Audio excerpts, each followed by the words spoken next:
தடை 100 வந்தாலும் செயல் வெற்றி ஆக்கி தரும் தாராள குணம் கொண்டவன் நீ வலை வீசும் அறிவுக்கு தொலைவானவானாகி மாறாது அருள் செய்பவன்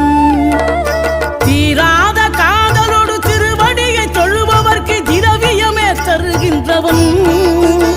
நீ தாராள உள்ளமோடு தவக்கோலம் கொண்டு பெறும் தார்மீக பொருள் தந்தவன்